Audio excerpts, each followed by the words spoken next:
Okay, I always wanted to do it. Call the meeting to order. Attendance. Oh, Pledge of Allegiance. Yes, right there. Please stand.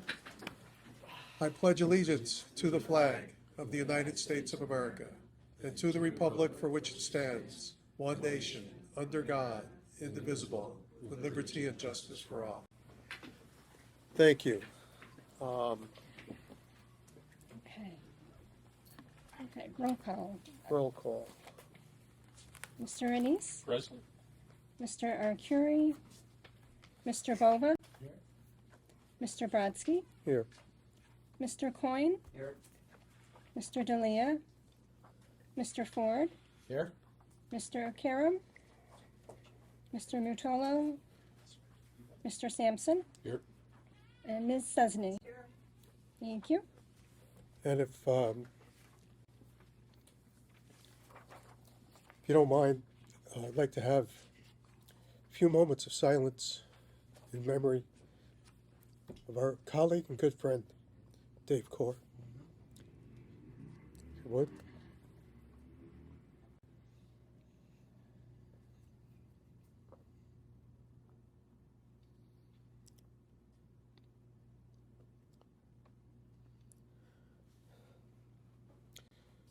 Thank you. Thanks, Bruce. Thank you. Okay. Oh, God. Approval of the May 9th minutes. Is there a motion? Does anybody have any questions, comments, or additions to the minutes? We had, pick anybody. Dennis and Mark. All in favor, please say aye. Aye. All opposed, thank you. Okay. We have, going to have a brief presentation on the audit. You have a copy of the audit, which I'm sure everybody will read in detail to present their own personal reports in future meetings on the audit.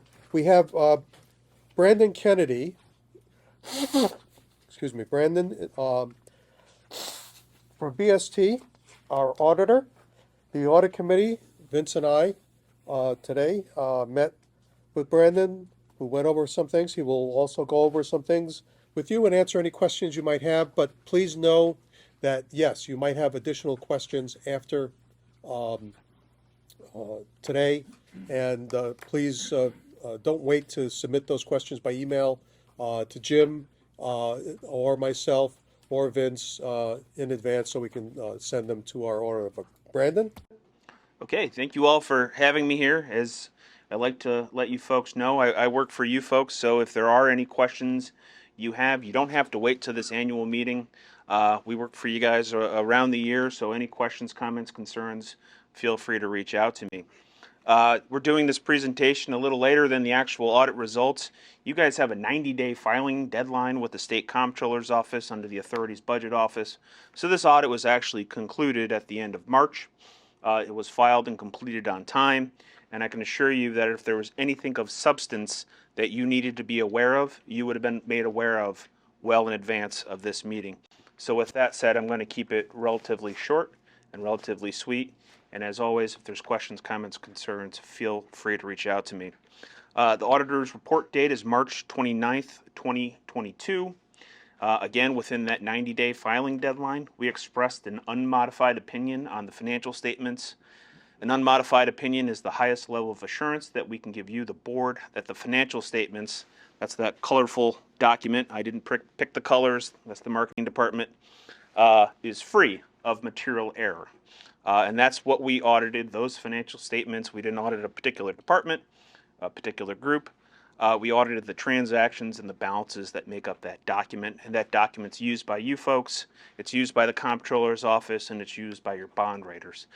And that's what we're here to report. So again, an unmodified opinion, also known as a clean opinion, that's good. With that said, we also did an investment compliance audit. You're required to follow certain guidelines in relation to your investments. It's a separate ancillary letter that also has a clean opinion, an unmodified opinion on your compliance with the rules and regulations you're required to follow as it relates to your investments. In the back of that financial report, there is a report under government auditing standards. It's a report on internal controls and compliance. It's a supplemental report. It's listed in your table of contents. That report is the vehicle in which we would report any material control deficiencies or material weaknesses or things of that nature, any bad stuff. And obviously, as I said, if there was anything you needed to be aware of, you would have heard about it well in advance of this meeting. So that gas report is what we call it, Yellow Book report, has no comments, no concerns. It's also a clean report. Okay? I'm going to do a few required communications under auditing standards, and then I'll leave it open for you folks for any questions, comments, or concerns you might have for me. One of the things we do is review your accounting policies and practices. We found them to be reasonable in the context of the preparation of the financial statements. There was no new accounting standards adopted during the period that would impact the comparability of the numbers year over year. New accounting standards are disclosed in the footnotes, and we work with Jim and his team to make sure they're properly implemented. And there's a couple coming out that will impact the 2022 dealing with leases that's currently being worked through. No significant or unusual transactions. Occasionally, management needs to make estimates of transactions. Some things are obviously clearly measured, other things require estimation, and we review those significant accounting estimates, we review the assumptions, the inputs, and we concluded them to be reasonable in relation to the financial statements. Here's something that should give you a lot of confidence in your accounting department. There were no audit adjustments made to the original trial balance presented to begin our audit. So what you supplied to BST, what we audited, and I could spend an hour going through all the different audit tests we executed, we didn't have any audit adjustments to those numbers. Uncorrected misstatements are summarized. I think there was one unrecorded, which related to a projection. It's not even a known error. It was, I believe, something relative to the search for unrecorded liabilities. It was an immaterial cutoff item that we've included. We've concluded that it's not material to the financial statements, and it's more than okay to pass on making that adjustment.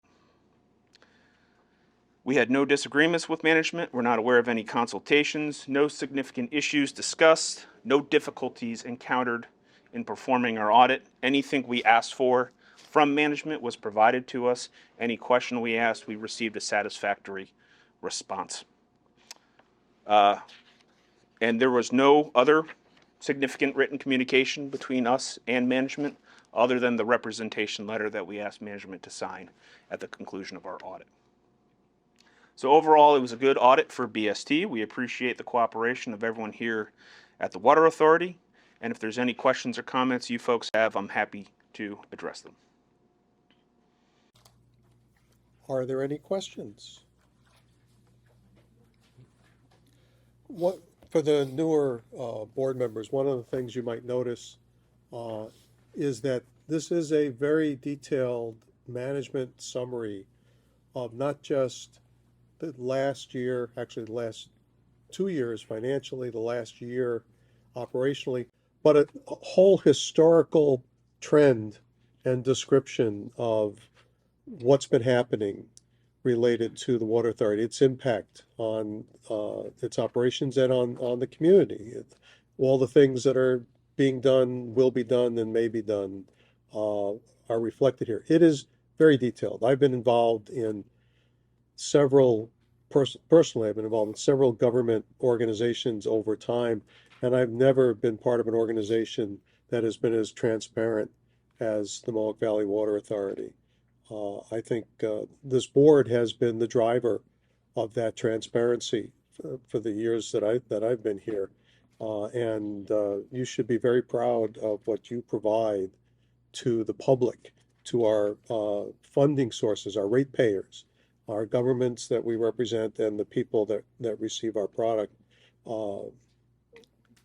You do a good job for them. And this document is an example of that. And we have similar documents like this every year for many years, if anybody ever wanted to go through and go through all of them. I would ask you if you have an opportunity to go through. There's a lot of stuff here. But at the end of our conversation, just before the meeting, I suggested that maybe the audit committee and maybe finance, I'll talk to Rock as well, and Rock's on the audit committee, um, and talk to the committees about identifying some additional charting or trends of key indicators, things that we should know because we might want to take action as a result of what it is. The public should know to make a better understanding of what's happening and where things are going, and what those key indicators might be. And maybe if, as you review this document and others that we receive, like our monthly report, if there's anything that you can think of, if there's something that you'd like to see, some number that you think should be right up front every month or every quarter, some analysis that should be part of the data that we present to us as a board, but also to other constituencies and stakeholders involved, let us know, so that we can perhaps work with staff, maybe work with our auditors to have something that can be presented on that periodic time, whether it's monthly, quarterly, annually, for in a report like this or separate reports, because that's the value that we have to our stakeholders, is being able to inform them so that we can make decisions and they can make decisions and people understand what's going on. Anything else that anybody has right now? Vince, do you have any thoughts? No comment. Okay. I want to thank you very much for coming up. Appreciate you coming. We haven't had a presentation in a few years for obvious reasons. Okay.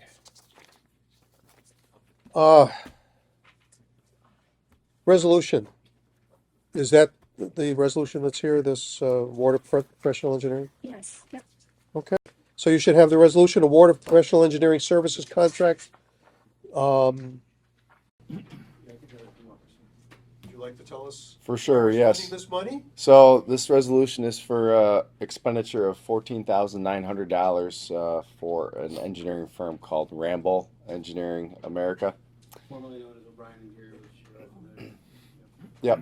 So back in 2015, 2016, they developed a study, essentially a preliminary engineering report, up at our Toby tank site, looking at the third Toby tank. If you recall, that tank site was designed for 3 tanks.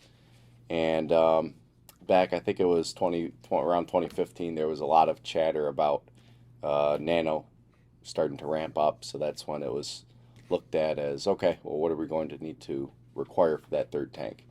Obviously, we're to the point now where eastern expansion is, going to happen at some point here, with some additional potential development, whether it's at Nano Center or elsewhere in the area, where it's time to relook at costs and what we would need to roll out a third tank possibility. So if you look at 2016, the engineering obviously hasn't really changed. Costing has, water age has, our system needs have changed since 2016. So what we asked Ramble to do was to provide a cost just to essentially update that 2016 report.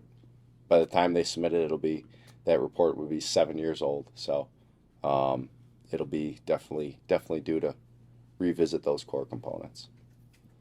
I thought it was a quite reasonable cost to go through that effort.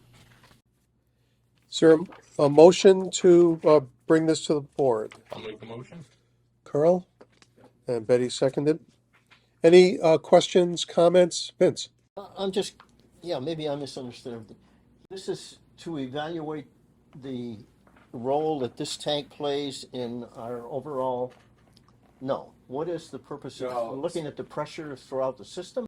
Yeah, so originally I'll go back to the 2016 study originally, okay? What was looked at that point was 3 different tank sizes and costs. Right. Really high level. And I think that was used maybe as a funding mechanism so we could see what it would cost to really ramp up our storage and also the treatment plant, our production capabilities if one of those large nano players came to town. Obviously, our needs have changed. the scope of expansion development has changed. We are getting close to hitting our threshold for needing another tank up at Toby. So now, because we have Wolfspeed's online, we know what their flow is going to max out at. We know what potentially could come to that site from a demand standpoint in the future. We have new mains in the ground. Now we can see, let's hone in what size tank is needed for that site, what cost, what does that do to water age, et cetera, et cetera. If I could jump in too real quickly. As you might well imagine, with Wolfspeed being here and now becoming operational, the site is still very attractive to other players. It is still being actively marketed. There is continuous interest in the site. And so if something happens up there very quickly, we need to be able to respond in kind and be prepared to do the improvements necessary to make sure that they'll have uninterrupted service. So having this study done now will give us a little bit of a leg up on, a quick reaction should we need to do that, and hopefully that may be the case sometime. Go ahead, Eric. Yep, and I just wanted to add in one thing for over the next probably 6 months, you'll see 2 more of these come your way, because another tank site that was looked at close to 10 years ago, Marcy, for having a larger tank there. So we'll be revisiting that. Also, the last time the treatment plant capacity eval was done was 2012. So we're talking a little bit different ball game where we're at today compared to 2012. So those efforts will come forward. So some of the study will include anticipation of future needs. Like you might have to double what Wolfspeed would use or something like that. Okay, yeah, go Well, ahead. if anticipation is way far down the road, would we be better off waiting till then to do this? I don't think anticipations. We would probably, correct me if I'm wrong, Eric, want to be ready for another plant online in 18 months. Wow. Let's put it this way. It's not my personal preference to be caught surprised and then have to react quickly. And the bottom line is, if a company were to announce that they've chosen a site and they're signing on, Yeah. if we wait till then just to do the early Right, study, right, it's yeah. probably already too late to meet their Yeah, timetable. well, Yeah. it's a reasonable price to get the information you need. It eliminates that first step, because if we did have to go, you're talking a 3-year final design and construction timeline. So this gets us ready. It's a matter of when, it's not if. And Mhm, it's going to be probably sooner than people might think. Discussions that the community has been having over the last 10 years have sort of accelerated with Wolfspeed now in play, and that's opened the eyes of a lot of other potential businesses to the opportunities up here, particularly because of the water and not so much personnel, but clearly the resource of the area. And we've been very good up to this point of preparing for these things. And as you probably know, I'm also on the Edge board, and I meet at the monthly executive committee meeting. So I obviously can't share some of the stuff that's going on, but I can tell you that Edge has done a great job marketing the site. New York State has provided a lot of backing. There's always conversation going on with various players. And, I firmly believe that something's going to happen up there, probably, sooner than we might think. Okay. We're not surprised. We're looking at a lot of investment too that we don't want to be late on. There's going to be a lot of money for us and for others, and this is a very reasonable investment. So, Aaron, this is a relook at a study that was done, but it's more comprehensive, is what it is. Brings it to the next, hones in from the high level. Now we're starting to dive more into details. And so the next step after this would be a preliminary engineering on that. Step after this, you would go right into like say 50% design phase through Okay. final design.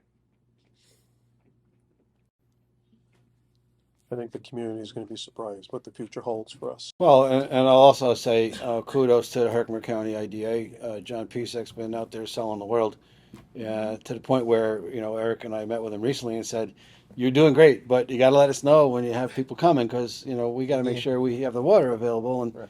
all the stuff that they've been doing at the Scholar Business Park and elsewhere comes into bear when we have to update this study and look at the plant sizing and everything else."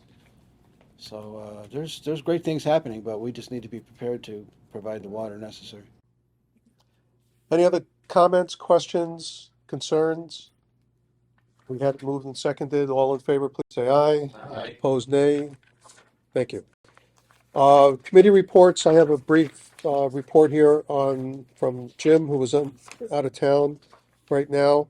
You have the April and May reports. I'll just read you his notes. This is a summary from the May 31st report, since it's the later one. Water consumption's up 10.5% compared to May 2021. These are key points he pointed out. Water sales are up $700,000 compared to May 2021, up $145,000 in relation to the budget. Cash flow is up 1.2 year to date with debt service transfers deducted, which didn't hit the bank for the report until June 1st. So it's those debt service transfers will be reflected in the June report. General mentioned also the supply chain issues, which you're hearing for issues throughout the country. For equipment, supplies are beginning to affect us. We've seen that in some of the engineering requests for capital projects in terms of increased costs, much greater than what our expectation was at the time that we originally put in our plan. The example he gave with dump trucks ordered through state contract had to be adjusted up by $10,000 because of the increased costs in concrete and delivery issues. Delivery is expected by the end of 2022 or early next year. And if anybody's been out trying to buy a truck or a car, they know that even the consumers are having the same problems that we're having. Those were his highlights. I think we're going to see some questions come up related to inflation and related to interest rates that are going to affect us as well. So it's good that we have more sales right now, considering what's going on. Any questions on the budget reports for April or May? Is there a motion to accept the April and May reports together? Move second. Any other questions, comments? All in favor, please say aye. Aye. Opposed? Thank you. And now the executive director. Yeah, I guess I do have one Oh, sorry, go ahead. comment on the reports. On the shut-off reports, I know the municipalities receive reports on who got the notices. Should we get the notices also? 'Cause I know I see them from the town because I'm deputy supervisor, so I also get those reports. You mean at the time it's being shut off? When the 21-day notice goes out. Should we, as a board, be getting them? I'd like to see that. That's easy to do. I don't know, I'd like to hear more about the notice timetable. Maybe we can it's been a while since we've talked about this, so maybe at the next meeting on the agenda, let's talk about when the notices are sent out to the customers and what triggers the shut off and what notice, who's notified, and then let's have that discussion. Right, with the thought process behind it, you just go to our website and you see who's on the board. Right. And there are businesses in there as well as Right. individuals. Well, You're going to get a call from somebody saying, hey, why am I getting shut off? I've been a customer for 30 years. We had COVID. yeah, it's I'm happened going before. through I this. got Why calls. am I getting a I letter think that's to a get great shut idea. off? So there's two issues there. One is, let's look at that schedule of notification again, since we have half a new board, and everybody should understand that. And then let's have the notice discussion, when it's posted, who's notified, who should be notified. That'd be a good agenda item for the next board meeting. we've had situations in the past where we've shut people off for non-payment, Yeah. and they turned the well back on. And it was back feeding into our system. Oh, wow. Oh, yeah, we don't want to do that. No, so I mean, you have to, once you shut them off, because a lot of these people, we go in and we install the meter and everything because they show us, oh, it's cut off right here. You're not out at the door, and they're hooking it up again. This has also been an issue that was near and dear to Dave, and we had a lot of discussions over time. It's time to go over that again and to have that discussion. Once we turn them off, we can track it through radio reading meters Yeah. to see if there's any use, and if there's no use for a long time. Okay. No, Carl, that's a great idea. Thank you. So we'll put it on the agenda. That's, And then I'll come back to that too with another update. But before I go any further, I just wanted to take just a quick minute. Ellis Dalia, chairman, who couldn't be here tonight, asked specifically that we put Dave's nameplate out as a tribute. And I just want to say, from the staff point of view, with all of us that worked with Dave and knew him as a friend, really missed 6 years on this board. Even during the lawsuit, his involvement with the statewide fishing and environmental groups, he was a strong advocate on our side during the lawsuit, understood very clearly early on it was a management issue. It wasn't because the water authority was draining the reservoir, etc. But a man with a golden heart who gave back tremendously to the community. And I just want to say for all of us, our sympathies to his family. Could I add something to what we're doing at the Nexus Center? Yeah, everybody knows that the auditorium is a veterans memorial. The auditorium, and Dave was part of the Sheriff's Association, and his, passion was to have some type of memorial for the fallen heroes. oh, great. So the Nexus Center will be the home of the memorial for the fallen heroes. Excellent. We're going through the design of it right now, and that will be the first thing people see when they walk into the lobby, is a memorial for the fallen heroes. Excellent. Okay, so back to business. So one of the follow-up issues to the point you just raised, Carl, was that you probably know there was a moratorium that lasted through the end of last year on being able to do shutoffs. The state had imposed that moratorium. It did expire at the end of the year, so Jim Mack from our IT department informed me earlier today, as a matter of fact, that since January 1, we have now collected $610,000 through that posting process that we talked about. We started posting shortly after January 1 and drove in a lot of money. A lot of people paid up. Obviously, some didn't. They had to be shut off. And then we get some money as we turn it back on. And we have some people in payment agreements. Those that don't stick to it, we shut them back off. Those that abide by it, so far so good. Some of the larger ones, we talked about a nursing home a few months ago. They're on track, I think, to make their next payment.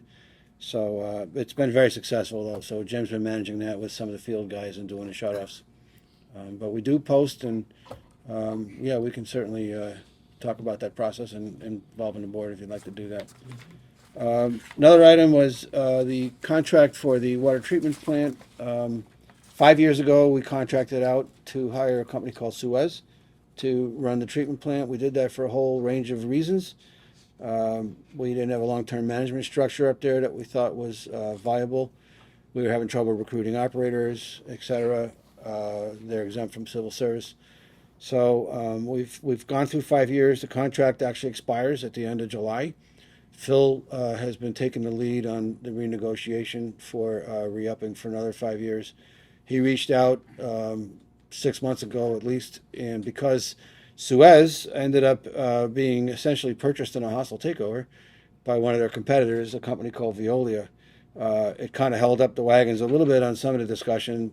So we're coming to the tail end now. We were hoping to have that contract with the new company, Veolia, same personnel at the plant, new name, for this meeting. But we have a couple of little things we're still trying to iron out. Phil and I and Jim Corfana have met with them a couple times recently just to talk about some financial issues that we're looking at still. But we hope to have those all resolved and bring that back here for the July meeting. In the event that we don't iron out those things to our satisfaction, we'll also look at a month-to-month extension until we can get something long-term going. But Still the same people, other than the plant manager up there, John Arnett, who some of you may have met, has been promoted internally. There's a new gentleman named Dave Connors who's taken over the region now for John, and he's been in here and accessible to us on a number of occasions. So look for that for the July meeting, and we'll get as much information out ahead of time as we can. But right now, the goal is to re-up it for another 5 years. It's been successful overall, and we think it's worth continuing at this point. Excuse me, at one time, we Yes. used to offer tours for members of the board Oh, yeah. of the water Yeah. treatment plant Been a because, lot of new ones now. Phil, fire up the bus. because many people are not. Yeah, it's a great tour.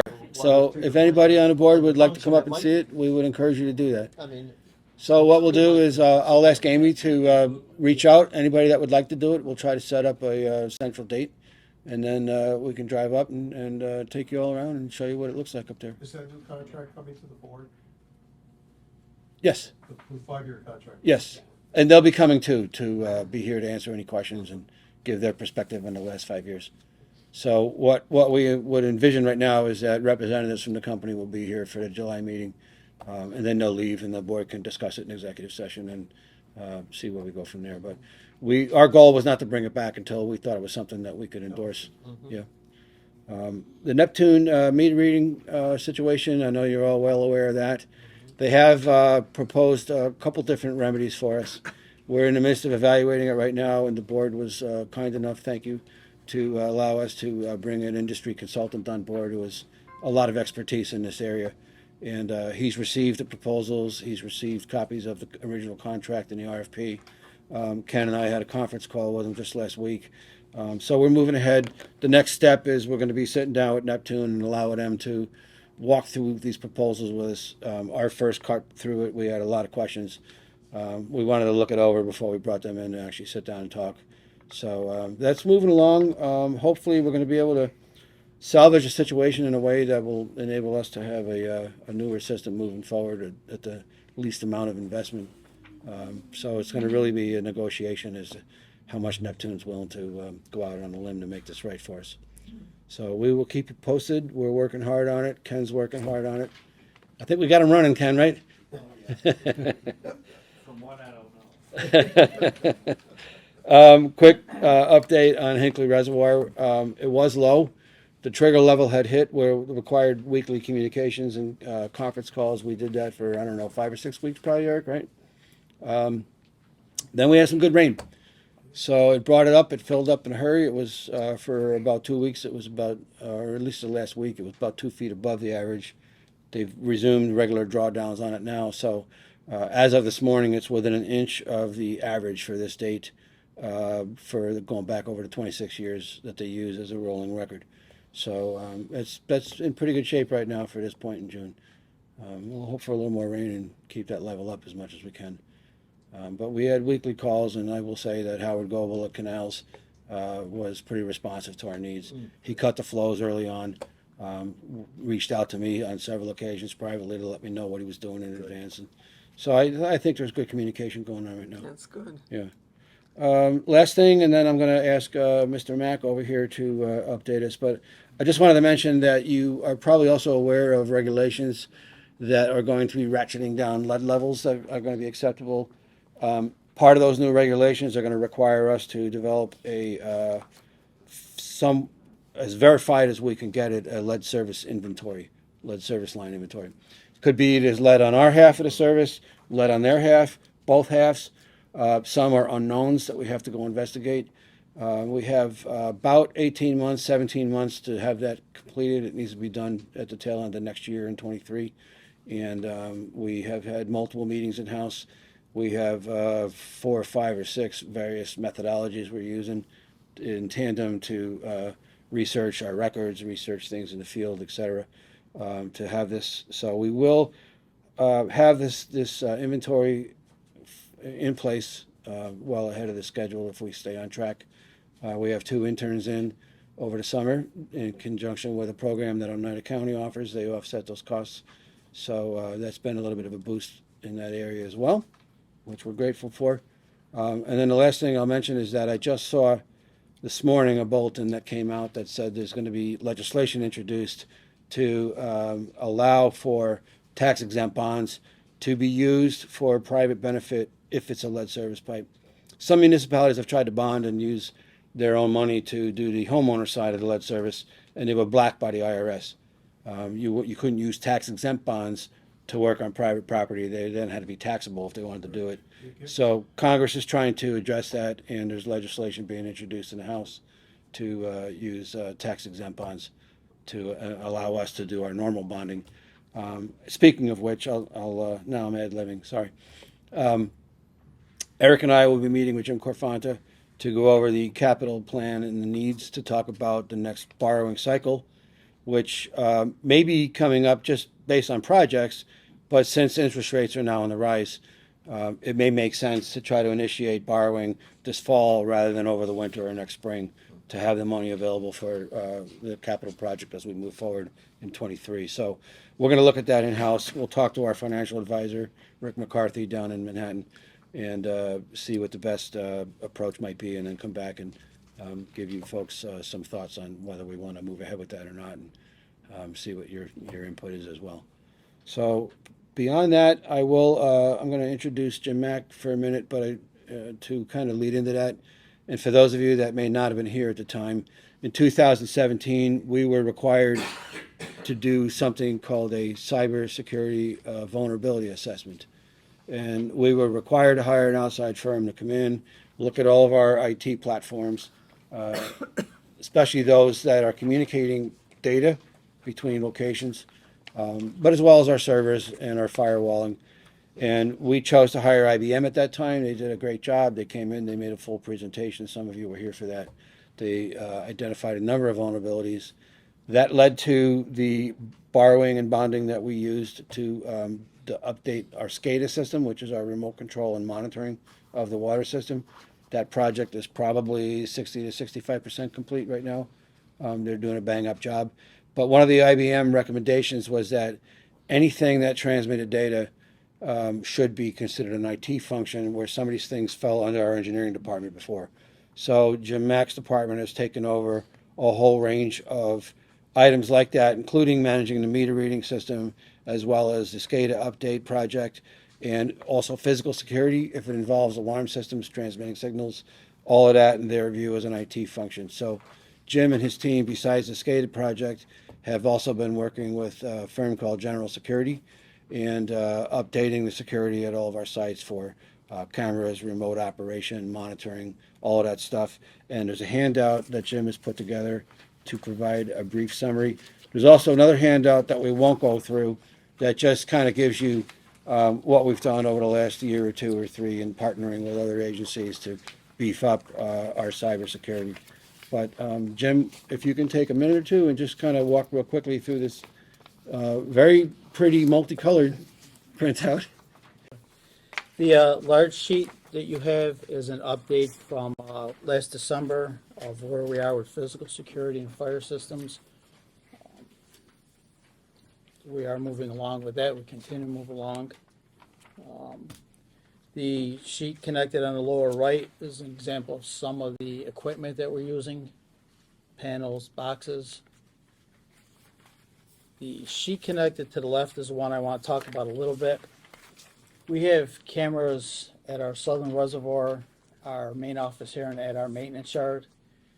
We set up cross visibility of this so that our office here can see the maintenance yard, southern can see the yard in here. And we also have some deployed to field personnel. They can see all three sites, and that number of field personnel is going to be expanded in the next 2 weeks. So I just wanted to bring that point up. So if we have an incident at any of the sites, we have cross visibility where law enforcement or whoever can get to those sites. If it's something that involves all three sites, we also have people in the field with mobile units that can provide that information to law enforcement, so they can view the cameras. Point. The smaller list that we're really not going to discuss here, we just put together to give you an idea of where we are here, and some of the partners that we've affiliated with and are helping us through the different projects we have. You see the January 2020 project that involved our company phones, the partners that we had involved with that. the one at the top has turned out to be very good for us, especially for training and cybersecurity awareness. So, just wanted to give the board an update on where we were. So we've brought quite a bit of horsepower to the table. It's not just the Water Authority as an island trying to grapple with these threats on our own. Could you just briefly again review what Tri-Delta's services are? TriDelta is our partner for setting up our networks, maintaining our networks, and our partner for backing up our networks, replicating our data off-site and then to various sites from their main site in Canandaigua. For disaster recovery as well. Right. So, yes, disaster recovery. They also provide our support for firewalls and training for employees on cybersecurity. So we have two training avenues now, TriDelta and the first one that you see. Any questions? Technology, as you know, is very confusing, and it's getting to be our life when it comes to anything we purchase. Involves something with data, communication, technology, and it's going to get more expensive and more complicated with time. So please don't ever hesitate to ask when something doesn't make sense, you don't understand something, you need more information, because it's you only have to read the newspaper to hear about water systems and other utilities that have had issues related to technology that have affected their services, affected their ability to provide their service. And most of the time it's because they haven't done what we've done to prepare ourselves and to protect ourselves. So don't ever hesitate to ask a question, because it's needs to be asked. Anybody have any other questions on that? Any old business? By the way, I just wanted to mention very quickly, Jim Corfana couldn't be here tonight, but if you haven't met Geraldine Powers over here at the table, wave, Geraldine, there you go. Geraldine is one of our senior accountants, and all the great news we heard from the auditor tonight is obviously accolades for our accounting department. They all do a great job under Jim's leadership, but Geraldine plays a very key role in that. So I just wanted to make sure you all had a chance to say hi to her. She's not always here at every meeting, but she's always back there doing something. I think you know the rest, and Greg Santry, our HR director, is hiding in a corner, but he'll be with us center stage for our executive session. So, Any other old business, new business? The only new business we have is you have a form in front of you. It's conflict of interest, which we fill out annually. This is used for staff when they review, but it's also review bids and so forth. But it's also used by the board as our conflict of interest Okay. form, or whatever. We please sign. it's required by the public. Yeah, part of the public authority law. Just sign and date it. That you have no conflict of interest. That you'll avoid all conflict of interest. That you have no way of having a conflict of interest while serving and making decisions with respect to the board of directors. I didn't have a chance to read all this, but is it like basically financial? Well, in terms of your ability to make decisions without having a personal interest or family interest in what goes on. Okay. And if you do, that you should be At least identify it or abstain as appropriate. Okay. Thank you. Yep. The state wants to be sure that everybody's minding their fiduciary responsibilities properly and not benefiting from it. So the last item we have is executive session to review the collective bargaining agreement. Is there a motion to go into executive session? Vince, Betty, a second. All in favor, please say aye. Aye. Opposed? Thank you. We are going to go into executive session.